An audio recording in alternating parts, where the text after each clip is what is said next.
Butch Wilmore. ಪಾಪ ಈ ಹೆಸರು ಯಾರಿಗೂ ಗೊತ್ತಿಲ್ಲ, ಬಿಕಾಸ್ ಅವರು ಹುಡುಗಿ ಅಲ್ಲ, ಹುಡುಗ. ಹೌದು, ನಾನು ಈ ಮ್ಯಾಟ್ರ್ ಕಾಂಟ್ರವರ್ಸಿಯಲ್ ಆಗಲೇಬಹುದು, ಬಟ್ ಹೇಳ್ತೀನಿ.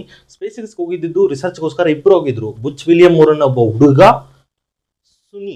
ಸುನೀತಾ ಅನ್ನೋ ಒಬ್ಬ ಒಂದು ಹುಡುಗಿ, ಇಬ್ರು ಹೋಗಿ ಆಲ್ಮೋಸ್ಟ್ ಜೂನ್ 5ನೇ ತಾರೀಕು ಹೋಗಿರೋರು ನಿನ್ನೆ ತಾನೇ ವಾಪಸ್ ಆದ್ರು. ಬಟ್ ಆದ್ರೆ ಕಂಪ್ಲೀಟ್ ರೆಕಗ್ನೈಸೇಷನ್ ಆಗಲಿ, ಏನಂತಾರೆ ಅಪ್ರಿಸಿಯೇಷನ್ಸ್ ಆಗಲಿ, ಇನ್ಕ್ಲೂಡಿಂಗ್ ಸ್ಪೇಸಿಕ್ಸ್ ಕಡೆಯಿಂದ ಕೂಡ ಸುನೀತಾ ಅವ್ರಿಗೆ ಮಾತ್ರ ಏನೋ ಒಂದು ಅಪ್ರಿಸಿಯೇಷನ್ ಟ್ವೀಟ್ಸು ಪ್ರತಿಯೊಂದು ಅವ್ರಿಗೆ ಹೋಗ್ತಿದೆ. ಬಟ್ ಬುಚ್ ಏನ್ ಮಾಡ್ದ?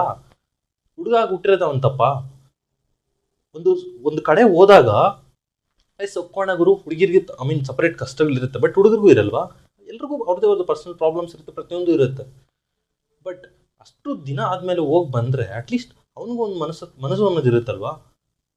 ಅಪ್ರಿಸಿಯೇಷನ್ಸ್ ಕಂಪ್ಲೀಟ್ಲಿ ನೀನು ಸುನೀತಾಗ ಕೊಡ್ತಿದ್ದಾರೆ. ಅವನೇನು ತಪ್ಪು ಮಾಡಿದ? ಅವನು ಅಷ್ಟೇ, ಅವರು ಸುನೀತಾ ಅವ್ರು ಎಷ್ಟು ದಿನ ಹೋಗಿದ್ರು, ಅವನು ಅಷ್ಟೇ ದಿನ ಹೋಗಿ ಬಂದಿದ್ದಾನೆ. ಪ್ರತಿಯೊಂದು ಅವ್ರೇನು ಮಾಡಿರ್ತಾರೆ ಇವನು ಅದೇ ಮಾಡಿರ್ತಾನೆ. ಅವನು ಸಸ್ಟೈನ್ ಆಗಬೇಕು ಅಂದ್ರೆ ಇಬ್ರು ಕಷ್ಟಪಟ್ಟಿದ್ರೇನೆ ಇಬ್ರು ಸಸ್ಟೈನ್ ಇದು ಸೇಫ್ ಆಗಿ ಇಷ್ಟು ತಿಂಗಳಾದ್ಮೇಲೆ ವಾಪಸ್ ಬರ್ಬೋದು.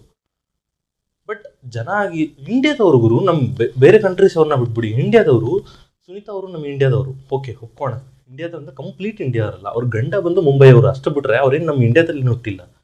ಇಲ್ಲಿ ಲೈಕ್ ಹುಟ್ಟಿದಾರ ಇಲ್ಲ ಅನ್ನೋದು ಪಕ್ಕಕ್ಕೆ ಇಟ್ಬಿಟ್ರೆ, ಒಬ್ಬ ಪರ್ಸನ್ ಅಪ್ರಿಸಿಯೇಷನ್ ಮಾಡ್ಬೇಕಾದ್ರೆ ವರ್ಕ್ ಮಾಡಿರೋ ಇಬ್ಬರನ್ನೂ ಅಪ್ರಿಸಿಯೇಷನ್ ಮಾಡ್ಬೇಕು. ಬಿಟ್ರೆ ಇವ್ರು ನಮ್ಮವರು ಇಲ್ಲ ಇವ್ರು ಹುಡುಗಿ ಅಂತ ಅಪ್ರಿಸಿಯೇಷನ್ ಮಾಡೋದಲ್ಲ. ಇದು ಕಾರ್ಪೊರೇಟ್ ಫೀಲ್ಡ್ ಅಲ್ಲಿರೋ ಪ್ರತಿಯೊಬ್ಬರಿಗೂ ಗೊತ್ತಿರುತ್ತೆ. ಒಂದು ಪ್ರಾಜೆಕ್ಟ್ನ ಕಷ್ಟಪಟ್ಟು ಒಂದು 90 days ಇಲ್ಲ 60 days ಕಂಪ್ಲೀಟ್ ಒಂದು 5 to 10 ಮೆಂಬರ್ಸ್ ಇರೋ ಟೀಮ್ ಕಷ್ಟಪಟ್ಟು ಬಿಲ್ಡ್ ಮಾಡಿದ್ರೆ, ಫೈನಲ್ ಆಗಿ ಮ್ಯಾನೇಜರು ಇಲ್ಲ TL ಎತ್ಕೊಂಡು ಹೋಗ್ಬಿಟ್ಟು ಹೈಯರ್ ಅಥಾರಿಟೀಸ್ ತೋರಿಸ್ಬಿಟ್ಟು ಪ್ರಾಜೆಕ್ಟ್ ಎಲ್ಲ ನಾನೇ ಮಾಡಿರೋದ್ರ ಬಿಲ್ಡ್ ಹಾಕ್ಬಿಟ್ಬಿಟ್ಟು ಆ ರೆಕಗ್ನಿಷನ್ ಎಲ್ಲ ಅವನೇ ತಗೊಂಡ್ಬಿಡ್ತಾನೆ.